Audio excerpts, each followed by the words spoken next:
ഇത് ദുഷ്കാലമാകയാൽ സമയം തക്കത്തിൽ ഉപയോഗിച്ചു കൊള്ളുവിൻ. നമ്മളോട് പറയുകയാണ്, നമ്മുടെ കണ്ണിൽ ഒരുപാട് കാഴ്ചകൾ നമ്മൾ കണ്ടു, കേൾക്കരുതാത്ത കഴിവുകൾ നമ്മൾ കേട്ടു, സഹിക്കാൻ വയ്യാത്തത് നമ്മൾ അനുഭവിച്ചു അല്ലേ?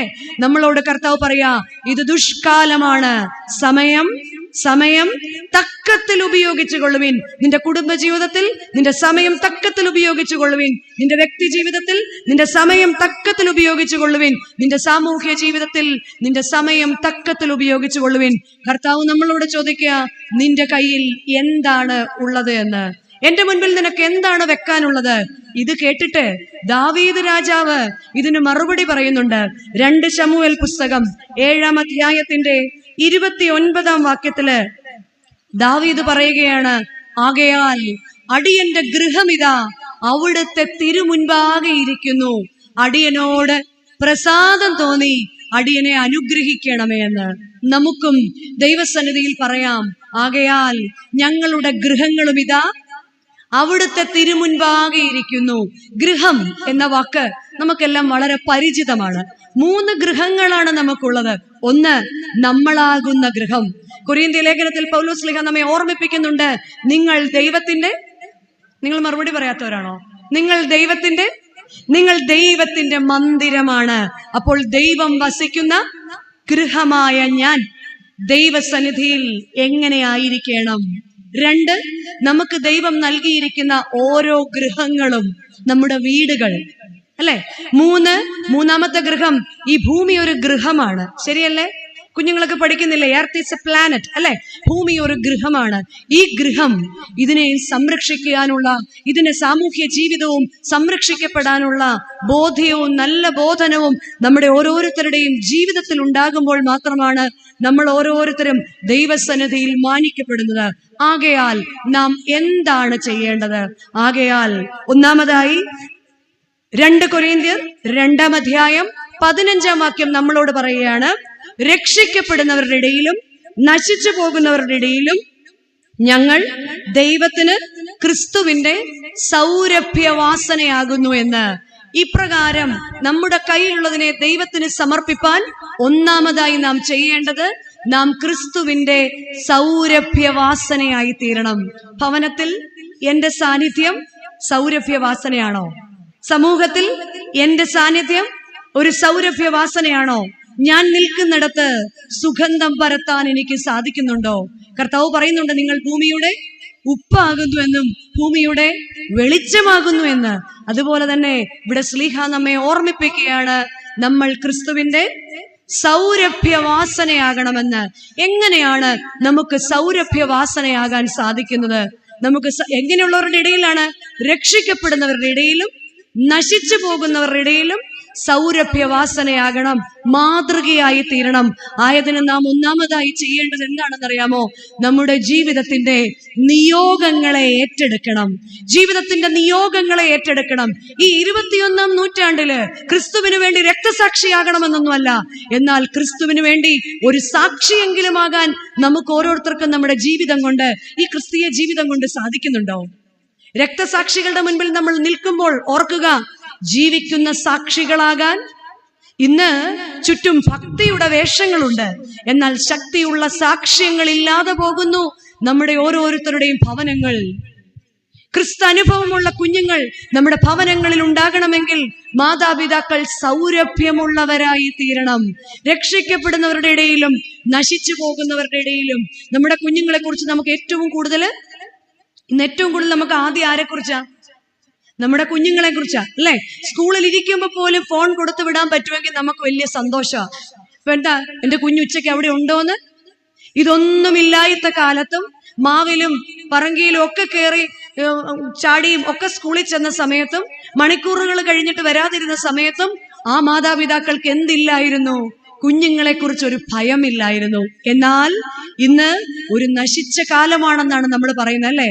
അതുകൊണ്ടാണ് ശ്ലീഹ നമ്മെ ഓർമ്മിപ്പിക്കുന്നത്, രക്ഷിക്കപ്പെടുന്നവരുടെ ഇടയിലും നശിച്ചു പോകുന്നവരുടെ ഇടയിലും നമ്മൾ ക്രിസ്തുവിനെ പോലെ എന്താവണം? ക്രിസ്തുവിന്റെ സൗരഭ്യവാസന എങ്ങനെയാണ് നമ്മുടെ ജീവിതത്തിൽ സാധിക്കുന്നത്? ഒന്ന്, നമ്മുടെ ജീവിതത്തിന്റെ നിയോഗങ്ങളെ തിരിച്ചറിയുവാൻ നമുക്ക് സാധിക്കണം. ഇന്ന് നമുക്ക് ഏറ്റവും സാധിക്കാത്തത് എന്താണെന്നറിയോ? നമ്മുടെ നിയോഗങ്ങളെ തിരിച്ചറിയാനാ. നമുക്ക് പരാതികളാണ്, നമുക്ക് പരാധീനതകളാണ്. ഞാൻ ഇങ്ങനൊരു ജീവിതം ആയിരുന്നില്ല, ഞാൻ ഇങ്ങനൊരു ജീവിതം ആയിരുന്നില്ല ആഗ്രഹിച്ചിരുന്നത്, ഞാൻ ഇങ്ങനെയൊന്നും ജീവിക്കണമെന്നല്ല വിചാരിച്ചിരുന്നത്, ഇങ്ങനൊരു ജീവിത പങ്കാളി ആയിരുന്നില്ല എനിക്ക് വേണ്ടിയിരുന്നത്.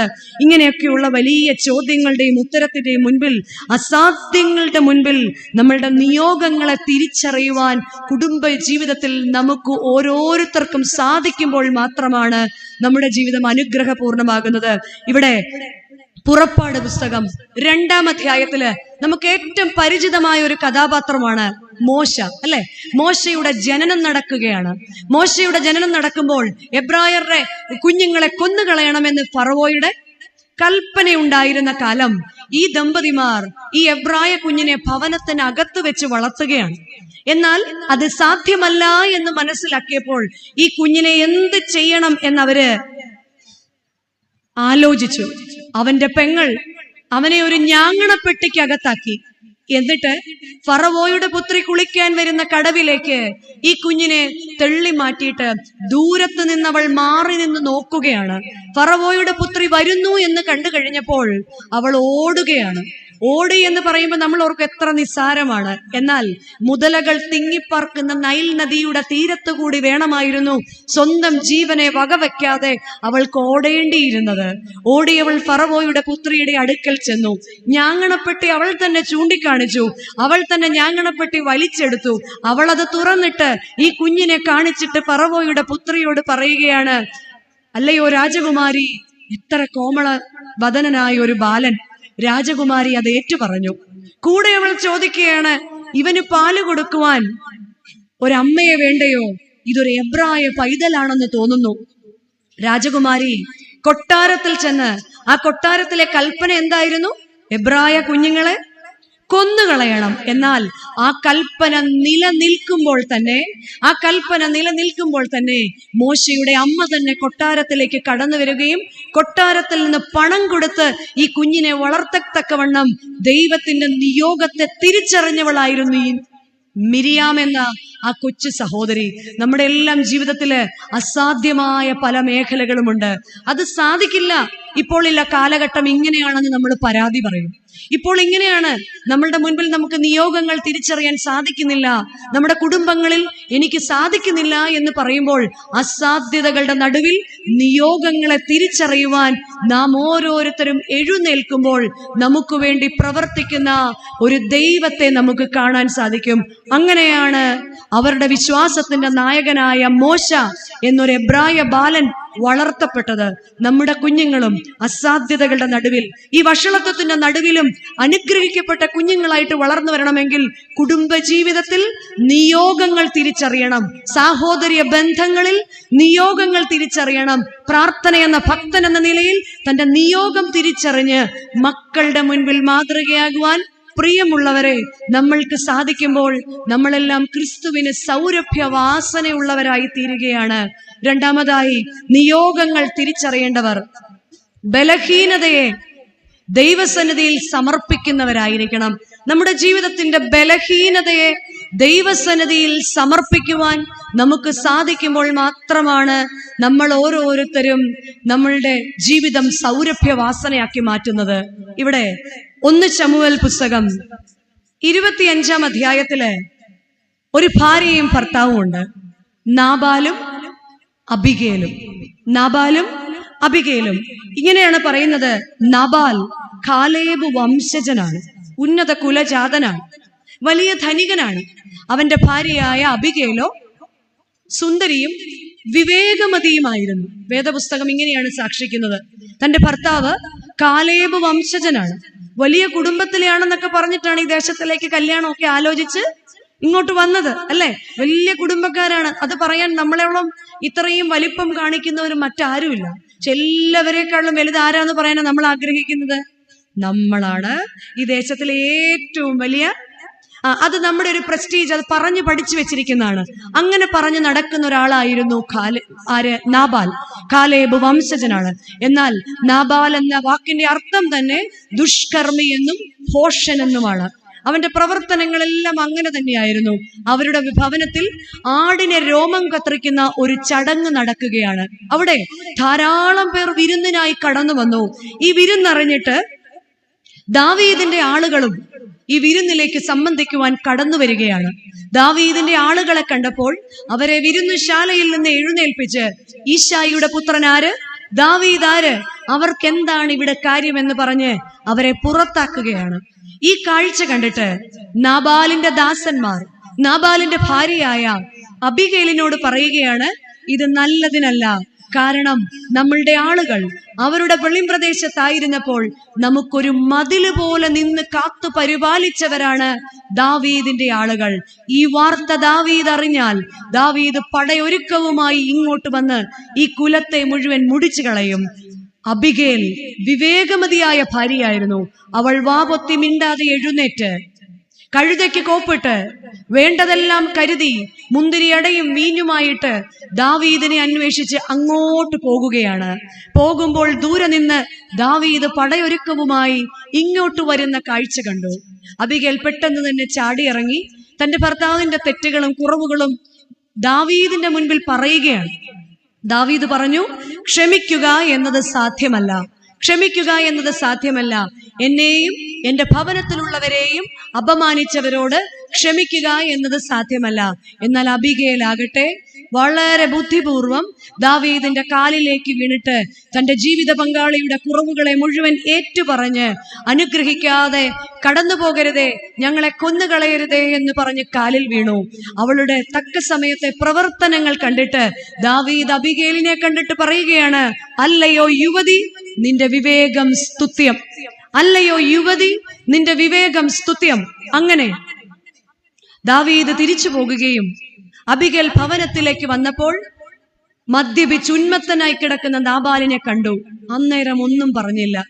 പിറ്റേ ദിവസം കാര്യങ്ങളെ അറിയിച്ചപ്പോഴാണ് കാര്യത്തിന്റെ ഗൗരവം നാബാൽ മനസ്സിലാക്കിയത്. ദാവീദ് നാബാലിനോട് ക്ഷമിച്ചുവെങ്കിലും യഹോവയാം ദൈവം നാബാലിനോട് ക്ഷമിച്ചില്ല. നാബാൽ ഏറെ ദിവസം കഴിഞ്ഞപ്പോൾ സന്ദർശിക്കപ്പെട്ടു. നാബാൽ മരണപ്പെട്ടു. പിന്നീട് ഈ വാർത്ത അറിഞ്ഞ് ദാവീദ് അബിഗേലിനെ തന്റെ രാജ്ഞിയായി സ്വീകരിക്കുകയും ചെയ്തു. പ്രിയമുള്ളവരെ, ഈ ഒരു കുടുംബ പശ്ചാത്തലം നമ്മുടെ ജീവിതവുമായി ഒന്ന് താരതമ്യം ചെയ്തു നോക്കാം. നമ്മുടെ എല്ലാം ജീവിത പങ്കാളി, നമ്മുടെ എല്ലാം മക്കള്, നമ്മുടെ എല്ലാം മരുമക്കള്, പലപ്പോഴും നമ്മൾ പറയും, നമ്മൾ വിചാരിച്ചത് പോലെയല്ല, പിന്നെ ഞാനായതുകൊണ്ട് അങ്ങ് സഹിച്ചുകൊണ്ട് പോകുന്നു എന്നേ ഉള്ളൂ എന്ന്. എന്നാൽ ഇവിടെ എപ്പോഴും ഇപ്പൊ നമ്മൾ പറയുമെങ്കിലും എപ്പോഴും പരിഭവിക്കുന്നവരാണ്. നാബാല് വീഞ്ഞു കുടിച്ച് ഉന്മത്തനായി കൊണ്ട് പറഞ്ഞ വാക്കിന് അബിഗേൽ മറുപടി പറഞ്ഞില്ല. എന്നാൽ നമ്മുടെയൊക്കെ നാട്ടിൽ കണ്ടുവരുന്ന ഒരു രീതി എന്താണ്? ഒന്ന് മദ്യപിച്ചിട്ട് വരുന്നയാള് പാട്ടുപാടി ബഹളം വെച്ച് വീട്ടിലേക്ക് വരും. അല്ലെങ്കിൽ പ്രശ്നം തുടങ്ങുന്നയാള് 5 മിനിറ്റ് ആയിരിക്കും സംസാരിക്കുന്നത്. ബാക്കിയുള്ള 1.5 മണിക്കൂർ ആ വീട്ടിലുള്ള ആളായിരിക്കും. ബാക്കി 1.5 മണിക്കൂർ ആരാ സംസാരിക്കുക? അപ്പൊ ആരാണ് യഥാർത്ഥത്തിൽ മദ്യപിച്ചത്? നമുക്ക് തന്നെ പലപ്പോഴും സംശയം തോന്നും, ആരാണ് മദ്യപിച്ചത്? ഏത് പ്രശ്നവും തുടങ്ങുന്നയാള് നിർത്തിയാലും കൂടിച്ചേരുന്നയാള്. ഇപ്പോൾ ഭയങ്കരമായ മഴ പെയ്തു. എവിടെയെങ്കിലും ഒരു ശകലം വെള്ളം ചോർന്നിരുന്നെങ്കിൽ എല്ലാവരും കൂടെ പോയി എന്ത് ചെയ്തേനെ? ടാർപ്പ. ഇവിടെ ഒരു പ്രദക്ഷിണം നടക്കുകയാണ്. എല്ലാവരും ആരായിരിക്കും? നിയന്ത്രിക്കുന്നവരായിരിക്കും, നടക്കുന്നവരായിരിക്കില്ല, അല്ലേ? നമുക്കെല്ലാം മറ്റുള്ളവരെ നിയന്ത്രിക്കാനാണ് ഇഷ്ടം. നമുക്കെല്ലാം മറ്റുള്ളവരെ വഴി കാണിക്കാനാണ് ഇഷ്ടം. കുരുടന് വഴി കാണിക്കുന്നത് പോലെ. എന്നാൽ അബിഗേലാകട്ടെ മിണ്ടാതെ തക്ക സമയത്ത് വേണ്ടതെല്ലാം കരുതി കാണേണ്ടവനെ കാണുകയാണ് ചെയ്തത്. പ്രിയമുള്ള മാതാപിതാക്കളെ, എന്റെ ഭാര്യയ്ക്കൊരു കുറവുണ്ടെങ്കിൽ, എന്റെ ഭർത്താവിനൊരു കുറവുണ്ടെങ്കിൽ, എന്റെ മരുമക്കൾക്ക് കുറവുണ്ടെങ്കിൽ, എന്റെ കൊച്ചുമക്കൾക്ക് കുറവുണ്ടെങ്കിൽ, വലിയ പ്രശ്നങ്ങൾ സൃഷ്ടിച്ചതുകൊണ്ട് അതിനൊരു മാറ്റവും ഉണ്ടാകുകയില്ല എന്ന് നല്ല ബോധ്യമുള്ളവരാണ് നമ്മൾ. പിന്നെ എന്തിനാണ് പറഞ്ഞ് അനുഗ്രഹങ്ങൾ തടസ്സപ്പെടുത്തുന്നത്? പലപ്പോഴും നമ്മുടെ വായിൽ നിന്ന് വീഴുന്ന വാക്കുകളല്ലേ നമ്മുടെ ജീവിതത്തിന്റെ അനുഗ്രഹത്തെ അനുഗ്രഹത്തെ തടസ്സപ്പെടുത്തുന്നത്. എന്നിട്ട് പറയും, എനിക്ക് ദേഷ്യം വരുമ്പോ ഞാൻ എന്തെങ്കിലും പറഞ്ഞു എന്നേ ഉള്ളൂ, എന്റെ മനസ്സിലെങ്ങും പറയും, മനസ്സിലെങ്ങും. എന്നാൽ ദൈവത്തിന്റെ വചനം പറയാ, ഹൃദയം നിറഞ്ഞ് കവിയുന്നത് അത്രേ. വെറുതെ ഒന്നുമല്ല പറയുന്നത്, ഹൃദയം നിറഞ്ഞ് കവിയുന്നതാണ് എന്റെ ജീവിത പങ്കാളിയുടെ കുറവുകള്, എന്റെ മാതാപിതാക്കളുടെ കുറവുകള്, എന്റെ സഹോദരങ്ങളുടെ കുറവുകള് ഉറക്കെ വിളിച്ചു പറഞ്ഞ് പരസ്പരം മുറിവുകൾ ഉണ്ടാക്കുകയല്ലാതെ എന്താ നമ്മുടെ ജീവിതത്തിൽ പ്രയോജനം ഉണ്ടായിരിക്കുന്നത്? നമ്മളെല്ലാം ഭക്തന്മാരാണല്ലേ, ദൈവത്തെ ഒന്ന് നേരിട്ട് കാണാൻ ആഗ്രഹമുള്ളവരല്ലേ. എന്നാൽ ദൈവത്തെ ഒരു നാളും ആരും കണ്ടിട്ടില്ല. നാം അന്യോന്യം സ്നേഹിക്കുന്നുവെങ്കിൽ ദൈവം നമ്മിൽ വസിക്കുന്നുവെന്നാണ് യോഹന്നാൻ ശ്ലീഹ നമ്മെ ഓർമ്മിപ്പിച്ചിരിക്കുന്നത്. ദൈവത്തെ ആരും ഒരു നാളും കണ്ടിട്ടില്ല. നാം അന്യോന്യം സ്നേഹിക്കുന്നുവെങ്കിൽ ആർ നമ്മിൽ വസിക്കുന്നു? ദൈവം നമ്മിൽ വസിക്കുന്നു. എനിക്ക് ദൈവത്തെ സ്നേഹമാണെന്ന് പറഞ്ഞ് സഹോദരനെ പകച്ചാൽ എന്ത് സംഭവിക്കും? 1 യോഹന്നാൻ 4-ാം അധ്യായം 20-ാം വാക്യം പറയാണ്, ഞാൻ ദൈവത്തെ സ്നേഹിക്കുന്നു എന്ന് പറയുകയും തന്റെ സഹോദരനെ പകയ്ക്കുകയും ചെയ്യുന്നവൻ കള്ളനാകുന്നു. ഞാൻ ദൈവത്തെ സ്നേഹിക്കുന്നു എന്ന് പറയുകയും എന്റെ സഹോദരനെ പകയ്ക്കുകയും ചെയ്യുന്നുവെങ്കിൽ ഞാൻ കള്ളനാകുന്നു. ഇപ്പോൾ മനസ്സിൽ കൂടെ ഒരുപാട് കാര്യങ്ങൾ ഇങ്ങനെ കയറി വരും. എന്റെ സഹോദരൻ എന്നോട് ചെയ്തത്, എന്റെ ജീവിത പങ്കാളി എന്നോട് ചെയ്യുന്നത്, എന്നോടൊന്ന് സൗമ്യമായി ഇടപെടാത്തത്, മക്കൾ എന്നെ സ്നേഹിക്കാത്തത്, ഇതൊന്നും അവരോട് പറഞ്ഞിട്ട് കാര്യമില്ല.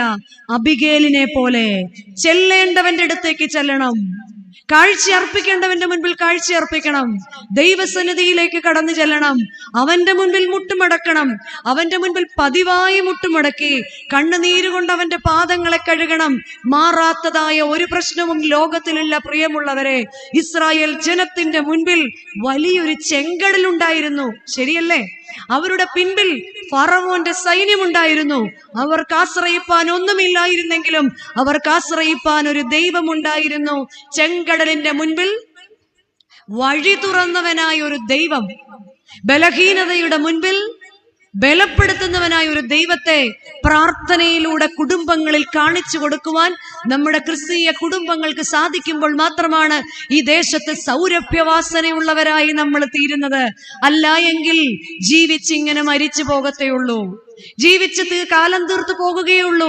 ഇവിടെ ആ പക്ഷി കൂടിന്റെ മുകളിൽ ഇല വെച്ച് തന്റെ കൂടിനെ സംരക്ഷിച്ചതുപോലെ നമ്മുടെ കൂടെയുള്ളവരുടെ ബലഹീനതകളെ ദൈവസന്നിധിയിൽ സമർപ്പിക്കുമ്പോൾ നമ്മെ നോക്കി സ്വർഗം പറയും, അല്ലയോ ഭവനത്തിലെ അപ്പൻ, നിന്റെ വിവേകം സ്തുത്യം, അല്ലയോ ഭവനത്തിലെ അമ്മേ, അല്ലയോ ഭവനത്തിലെ മക്കളെ, നിങ്ങളുടെ വിവേകം സ്തുത്യം. ആകയാൽ നമ്മുടെ ജീവിതത്തിന്റെ നിയോഗങ്ങളെ ഏറ്റെടുത്തുകൊണ്ട് നമ്മുടെ ജീവിതത്തിൽ നമുക്ക് സൗരഭ്യവാസനയുള്ളവരാകാം. രണ്ടാമതായി, നമ്മുടെ ജീവിതത്തിന്റെ ബലഹീനതകളെ, കൂടെയുള്ളവരുടെ ബലഹീനതകളെ അറിഞ്ഞുകൊണ്ട്, ബലഹീനതയോടുകൂടി അവരെ സ്നേഹിച്ചുകൊണ്ട് നമ്മുടെ ജീവിതത്തില് സൗരഭ്യവാസനയുള്ളവരായി തീരാം. രണ്ടാമതായി, നമ്മൾ ഓരോരുത്തരും ക്രിസ്തുവിന്റെ സ്ഥാനപതികളാണ്.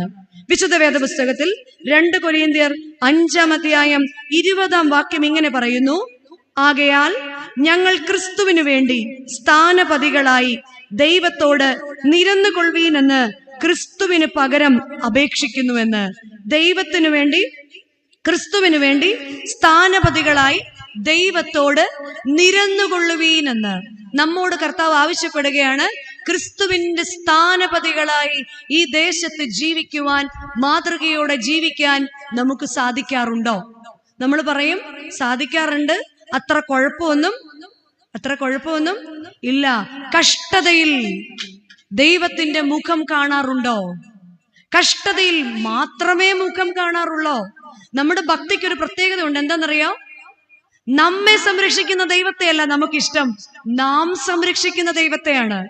നമ്മൾ ചില മാനദണ്ഡങ്ങളൊക്കെ ദൈവത്തിന് വെച്ചിട്ടുണ്ട്. ഭക്തന്മാരെക്കാൾ ആവശ്യം മക്കളെയാണ് ദൈവത്തിന്. ഭക്തന്മാരുടെ സമൂഹത്തെക്കാൾ കൂടുതല് ഞാൻ നിന്നെ പേര് ചൊല്ലി വിളിച്ച ദൈവം, നീ എനിക്കുള്ളവനാ. നിന്റെ അമ്മയുടെ ഗർഭത്തിൽ നീ ആയിരിക്കുമ്പോൾ ഞാൻ നിന്നെ മെടഞ്ഞ ദൈവം. അപ്പനായ ദൈവം ആഗ്രഹിക്കുന്നത് മക്കളായ നമ്മുടെ മടങ്ങിവരവാണ്. ക്രിസ്തുവിന് വേണ്ടി സ്ഥാനപതിയാകുവാൻ ഭവനത്തിൽ എന്നെ കാണുന്നവന് ക്രിസ്തുവിനെ കാണാൻ സാധിക്കുന്നുണ്ടോ? ഭയങ്കര ഭക്തരാ നമ്മളല്ലേ, ഭക്തരല്ലേ? അതുകൊണ്ടല്ലേ ഇങ്ങനെ കടന്നു വന്നത്. എന്നാൽ യാക്കോബ് ശ്ലീഹയുടെ ലേഖനം 1-ാം അധ്യായത്തിന്റെ 26-ാം വാക്യം പറയാ, ഒരുവൻ തന്റെ നാവിന് കടിഞ്ഞാണിടാതെ ഹൃദയത്തെ വഞ്ചിച്ചുകൊണ്ട് താൻ ഭക്തനാണെന്ന് നിരൂപിച്ചാൽ അവന്റെ ഭക്തി ദൈവസന്നിധിയിൽ വ്യർത്ഥമാണ്. തന്റെ നാവിന് കടിഞ്ഞാണിടാത്തവൻ തന്റെ ഹൃദയത്തെ വഞ്ചിക്കുന്നു, തന്നെ താൻ വഞ്ചിക്കുന്നു. പിന്നെ അവൻ എങ്ങനെ ക്രിസ്തുവിന്റെ സ്ഥാനപതിയാകാൻ സാധിക്കും? ക്രിസ്തുവിന്റെ, ദൈവത്തിന്റെ സ്ഥാനപതിയായ ഒരു വ്യക്തിയായിരുന്നു ഇയ്യോബ്. ഇയ്യോബിനെ അറിയോ? ഇയ്യോബ് ആരായിരുന്നു? ദൈവത്തിന്റെ സ്ഥാനപതിയായിരുന്നു. വിശുദ്ധ വേദപുസ്തകത്തില് 3 പ്രാവശ്യമാണ് യഹോവയാം ദൈവം ഇയ്യോബിനെ കുറിച്ച് പറയുകയാണ്, എന്റെ ദാസനായ ഇയ്യോബോ നേരുള്ളവനും നിഷ്കളങ്കനും ദൈവഭക്തനും ദോഷം വിട്ടകലുന്നവനുമാണെന്ന്. ആരാ പറഞ്ഞത്? യഹോവയുടെ വായാണ് പറഞ്ഞത്. ഇയ്യോബിന്റെ പുസ്തകം 1-ാം അധ്യായം 1-ാം വാക്യം, ഇയ്യോബിന്റെ പുസ്തകം 1-ാം അധ്യായം 8-ാം വാക്യം, ഇയ്യോബിന്റെ പുസ്തകം 2-ാം അധ്യായം 8-ാം വാക്യം. വീണ്ടും വീണ്ടും യഹോവയാം ദൈവം ഈ ലോകത്തിന്റെ മുൻപിലും സാത്താന്റെ മുൻപിലും പറയാ, എന്റെ ദാസനായ ഇയ്യോബ്, എന്റെ ദാസനായ ഇയ്യോബ് ഏത് കഷ്ടത്തിൽ കൂടെ പോന്നാലും അവൻ ദോഷം വിട്ടകലുന്നവനാണ്, അവൻ ദോഷം ചെയ്യുന്നവനല്ല, അവനെ നിഷ്കളങ്കനാണ്, അവൻ നേരുള്ളവനാണ്. നമ്മളെ നോക്കി ക്രിസ്ത്യാനി എന്ന പേരുണ്ടല്ലോ, ക്രിസ്തുവിന്റെ സ്ഥാനപതിയായ എന്ന് അവകാശപ്പെടുന്ന നമ്മളെ നോക്കിയിട്ട് സ്വർഗത്തിന് പറയാൻ സാധിക്കുമോ? അവൻ നേരുള്ളവനാണ്, അവൾ നേരുള്ളവളാണ്, നിഷ്കളങ്കരാണ്, ദോഷം വിട്ടകലുന്നവരാണ്. കുടുംബത്തിന് ദോഷം, സ്വയം ദോഷം ചെയ്യാതെ ജീവിക്കുന്നവരാകുവാൻ നമുക്ക് സാധിക്കുന്നുണ്ടോ? ഇയ്യോബിന്റെ കാര്യം പറയുമ്പോൾ നമ്മളും മനസ്സിലോർക്കും, ഞാനും ആർക്കും ആരെങ്കിലും ദോഷം ചെയ്യുന്നുണ്ടോ? ഉണ്ടോ? പറയും. ആരെങ്കിലും ദോഷം ചെയ്യുന്നുണ്ടോ? ഞാനും ആർക്കും ഗുണം ചെയ്യുന്നുണ്ടോ? അതുമില്ല. ദോഷം ചെയ്യുന്നുണ്ടോ? ഇല്ല എന്ന് നമ്മൾ അവകാശപ്പെടുന്നു. ഗുണം ചെയ്യുന്നുണ്ടോ? 1 പത്രോസ് 3-ാം അധ്യായം 10-ാം വാക്യം പറയാണ്, ജീവനെ ആഗ്രഹിക്കുകയും ശുഭകാലം കാണുവാൻ ഇച്ഛിക്കുകയും ചെയ്യുന്നവൻ ദോഷം കൂടാതെ തന്റെ നാവിനെയും വ്യാജം പറയാതെ തന്റെ അധരത്തെയും കാത്തുകൊള്ളണം. ദോഷം വിട്ടകന്നോ ഗുണം ചെയ്യണം. ജീവനെ ആഗ്രഹിക്കുന്നുവെങ്കിൽ ശുഭകാലം, മക്കളുടെ കാലം, തലമുറയുടെ നല്ല കാലം കാണാൻ നമ്മൾ കാംക്ഷിക്കുന്നുണ്ടെങ്കിൽ ദോഷം കൂടാതെ നാവിനെ ക്രിസ്തുവിന്റെ സ്ഥാനപതിയാണെന്ന് പറയുകയും ദൈവത്തിന് നിരക്കാത്ത സംസാരം സംസാരിക്കുകയും ചെയ്യരുത്. അല്ലേ? കാരണം എന്താണ്? ആവർത്തന പുസ്തകം നമ്മെ പഠിപ്പിക്കുന്നുണ്ട്, യെശൂരിന്റെ ദൈവത്തെ പോലെ ആരുള്ളൂ? പുരാതനെ ദൈവം നമ്മുടെ സങ്കേതം, കീഴെ ശാശ്വത. നമ്മളത് എപ്പം മാത്രമേ ഓർക്കാറുള്ളൂ? കഷ്ടനഷ്ട ശോധനകളിൽ പൊന്മുഖം ഞാൻ നേരിൽ കണ്ടിടും. കഷ്ടനഷ്ട ശോധനകളിൽ പൊന്മുഖം ശാശ്വത ഭുജങ്ങളിന്മീതെ നിർഭയനായി ഞാൻ വസിച്ചിടും.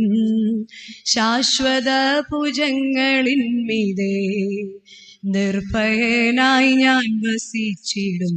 കഷ്ടനഷ്ട ശോധനകളിലാണ് കർത്താവിന്റെ മുഖം നമ്മൾ എപ്പോഴും കാണാറുള്ളത്. അല്ലാത്ത സമയത്ത് ഒരു പരുവത്തിനുള്ള പ്രാർത്ഥനയൊക്കെ നമുക്ക് ഉള്ളൂ. എന്നാൽ ക്രിസ്തുവിന്റെ സ്ഥാനപതിയായി ഈ ഭൂമിയിൽ നിൽക്കേണ്ട നമ്മൾ ഓരോരുത്തരും വ്യക്തിപരമായ പ്രാർത്ഥനകളിൽ തലമുറയ്ക്ക് മുൻപിൽ മാതൃകയാകാൻ നമുക്ക് സാധിക്കുന്നുണ്ടോ?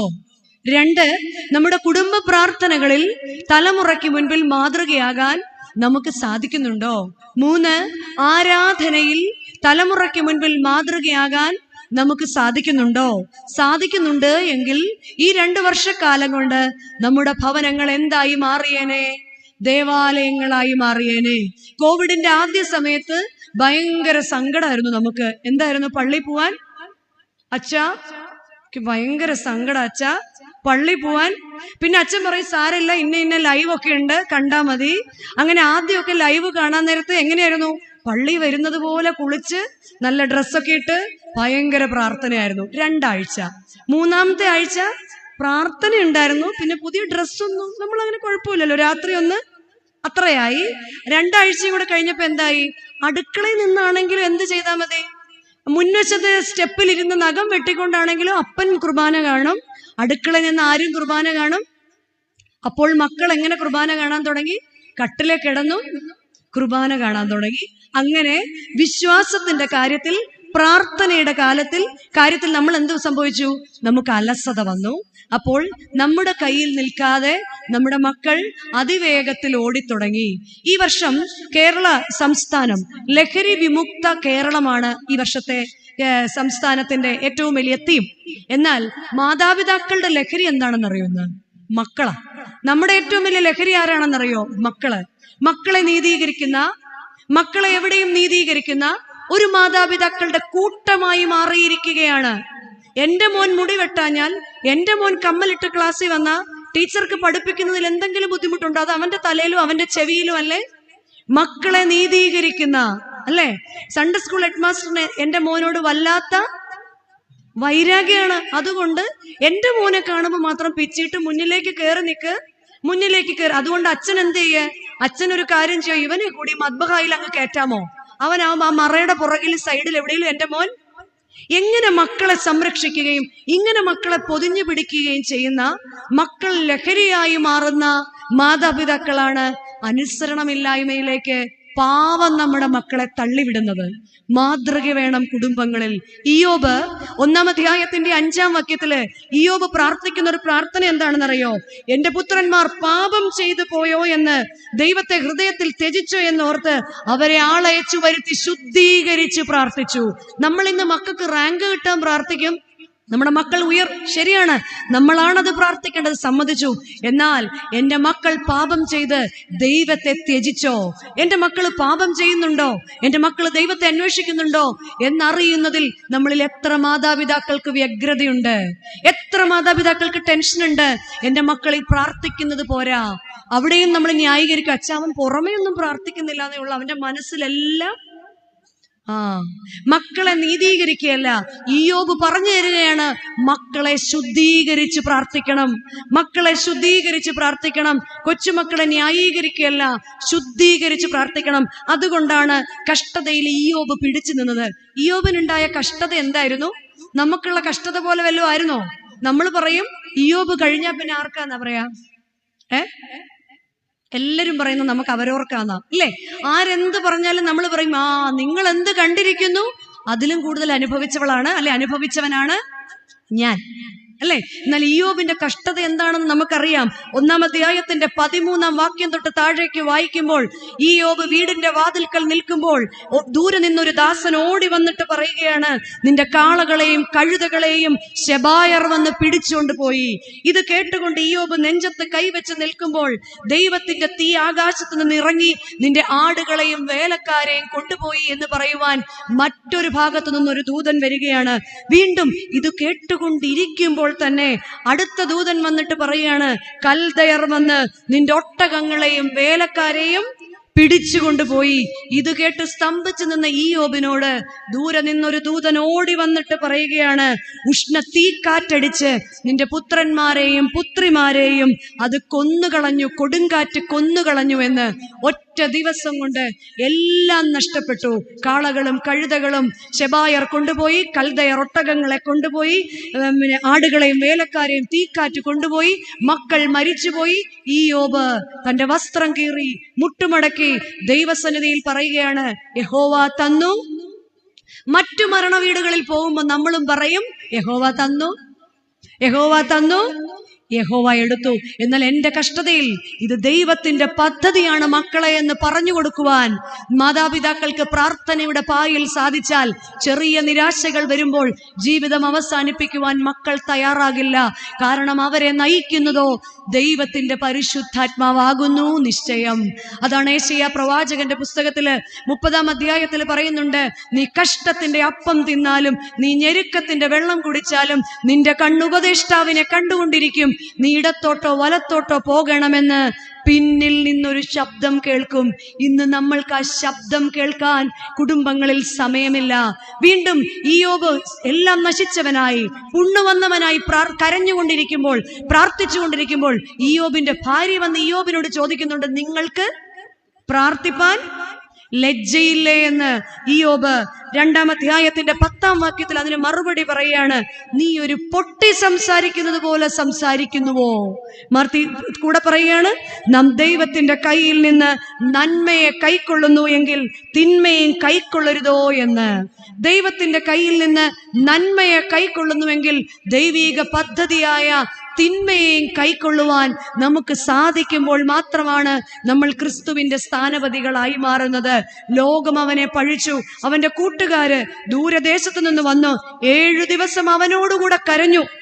എന്നാൽ 4-ാം അധ്യായത്തിന്റെ 8-ാം വാക്യമായപ്പോൾ കൂട്ടുകാർ അവനോട് ചോദിക്കുക, ഞാൻ കണ്ടിടത്തോളം അന്യായം ഉഴുതുന്നവർ മാത്രമാണ് കഷ്ടത വിതയ്ക്കുന്നത്, അത് തന്നെയാണ് അവർ കൊയ്യുന്നത്. നിന്റെ കയ്യിൽ നിന്ന് എന്തെങ്കിലും തെറ്റു വന്നു പോയോ? നമ്മളെ ആശ്വസിപ്പിക്കുന്നവർ തന്നെ നമ്മളെ കുത്തി നോവിക്കുന്ന അനുഭവങ്ങൾ നമ്മുടെ ജീവിതത്തിൽ ഉണ്ടാകാറില്ലേ?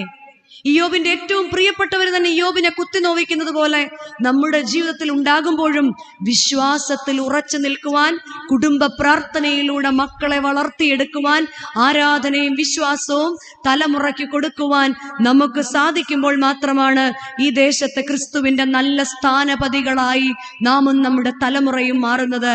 3-ാമതായി കർത്താവ് നമ്മളോട് പറയുകയാണ്, നിന്റെ കയ്യിലുള്ളത് കൊണ്ടുവരിക എന്ന് പറയുമ്പോൾ കർത്താവ് പറയാണ്, നിങ്ങൾ ക്രിസ്തുവിന്റെ പത്രം ആകുന്നുവെന്ന്.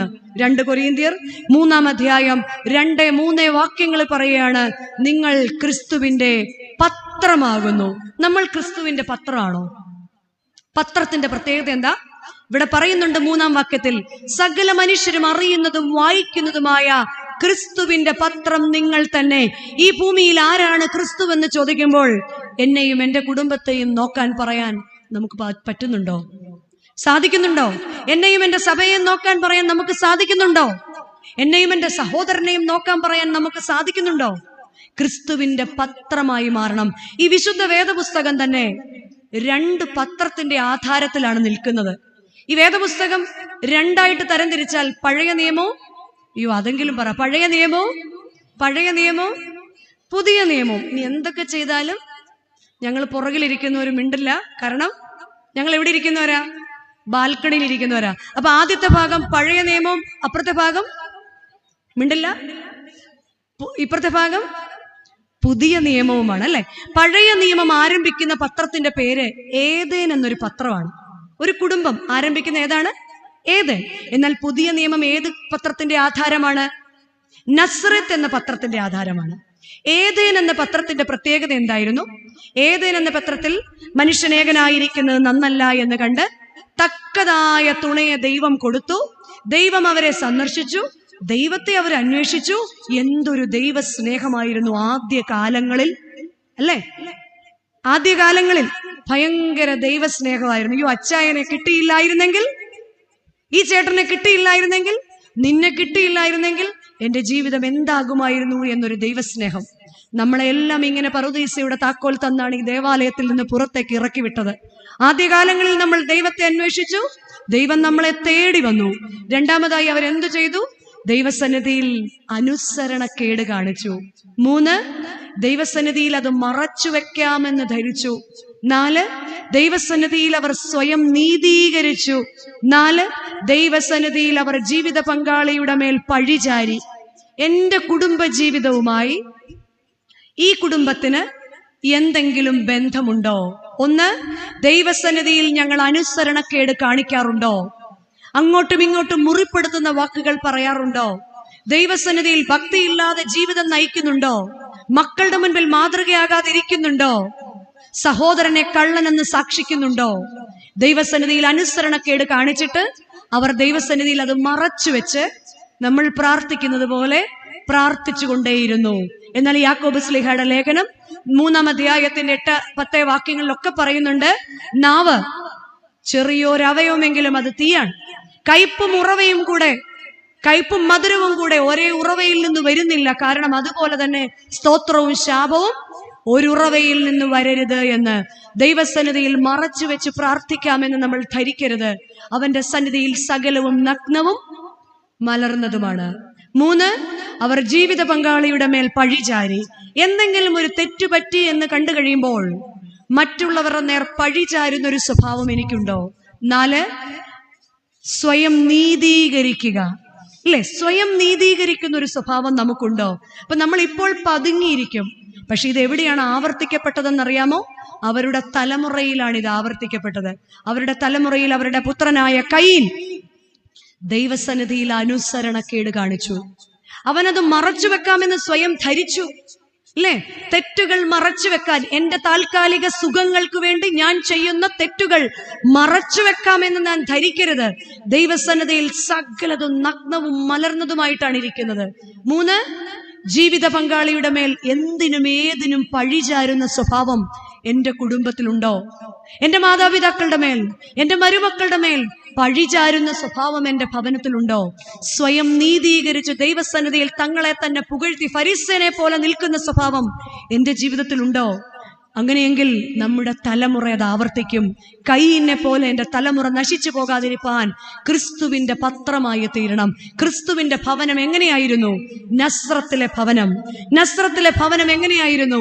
അവർ 2 പേരും 2 സ്ഥലത്തായിരുന്നു, എങ്കിലും അവർ ദൈവത്തിന്റെ ശബ്ദം കേട്ടു. യൗസേപ്പും മറിയാമും ദൈവത്തിന്റെ ശബ്ദം കേട്ടു. ദൈവത്തിന്റെ ശബ്ദം തിരിച്ചറിഞ്ഞു.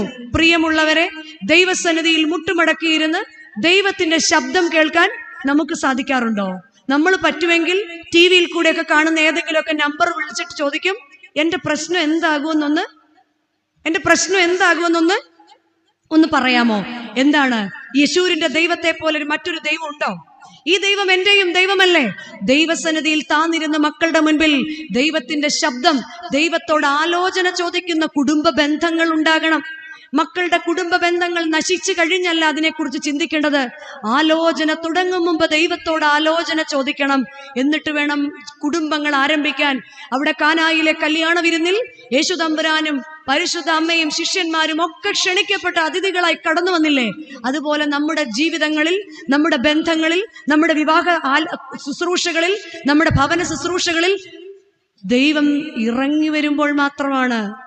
ദൈവത്തോട് ആലോചന ചോദിക്കാതെ എന്തെങ്കിലും പറ്റിക്കഴിഞ്ഞാല്, അച്ഛാ ഇതൊക്കെ എന്താ വന്നേന്ന് എനിക്കറിയാം, എനിക്ക് നല്ലോണം അറിയാം, എൻ്റെ അപ്പുറത്തെ വീട്ടിലുള്ള ആള് എൻ്റെ വീട് പണി കഴിഞ്ഞപ്പോ തൊട്ട് എനിക്കറിയാം എന്നോട് എങ്ങനെയാണെന്ന്, അല്ലേ? എൻ്റെ സഹോദരൻ എങ്ങനെയാണെന്ന് എനിക്ക് നല്ലോണം അറിയാം അച്ഛാ. പിന്നെ ഞാനൊരു വിശ്വാസിയായോണ്ട്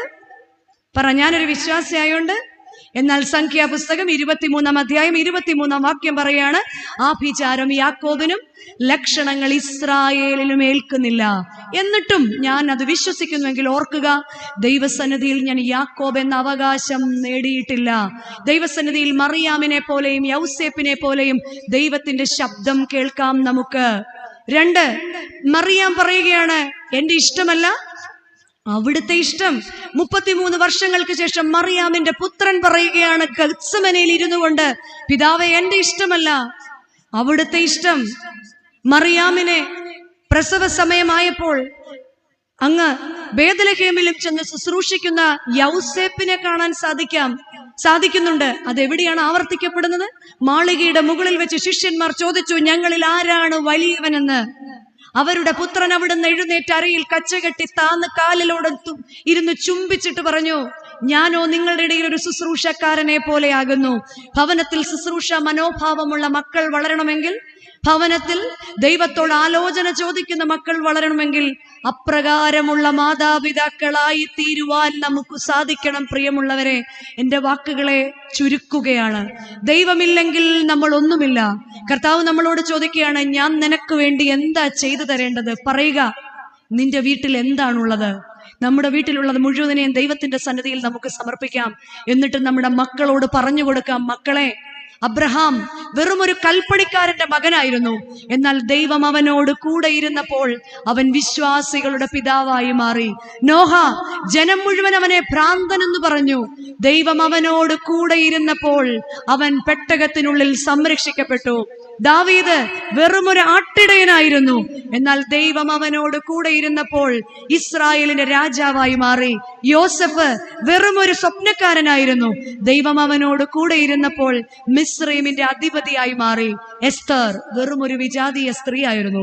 എന്നാൽ ദൈവം അവളോട് കൂടെ ഇരുന്നപ്പോൾ രാജാവ് അവളുടെ മുൻപിൽ പൊൻചെങ്കോൽ നീട്ടി. മോശ വെറുമൊരു വിക്കനായിരുന്നു. ദൈവം അവനോട് കൂടെ ഇരുന്നപ്പോൾ ഒരു ജനത്തെ നയിപ്പാൻ തക്കവണ്ണം ശക്തിയുള്ളവനായി തീർന്നു. സക്കായി ചുങ്കക്കാരനും കൊള്ളക്കാരനുമായിരുന്നു.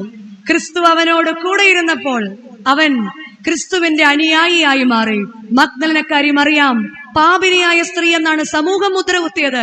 ക്രിസ്തു അവളോട് കൂടെ ഇരുന്നപ്പോൾ അവൾ ക്രിസ്തുവിന്റെ സാക്ഷിയായി മാറി. പ്രിയമുള്ളവരെ, നമ്മുടെ ഓരോരുത്തരുടെയും ജീവിതത്തിൽ ദൈവമില്ല എങ്കിൽ നമ്മൾ വെറും ഒരു മൺകട്ട മാത്രമാണ്. ദൈവം നമ്മോട് കൂടെ ഇരിക്കുമ്പോൾ ക്രിസ്തുവിന്റെ സ്ഥാനപതിയായി ഈ ദേശത്ത് നിൽക്കുവാൻ, ക്രിസ്തുവിന്റെ സൗരഭ്യവാസനയായി ഈ ദേശത്ത് നിൽക്കുവാൻ, ക്രിസ്തുവിന്റെ പത്രമായി ഈ ദേശത്ത് നിൽക്കുവാൻ ദൈവത്തിന്റെ പരിശുദ്ധാത്മാവ് നമ്മെ ഓരോരുത്തരെയും സഹായിക്കട്ടെ എന്ന് പ്രാർത്ഥിച്ചുകൊണ്ട് ആശംസിച്ചുകൊണ്ട് എന്റെ വാക്കുകളെ നിർത്തുന്നു. ദൈവം എല്ലാവരെയും സമൃദ്ധിയായിട്ട് അനുഗ്രഹിക്കട്ടെ.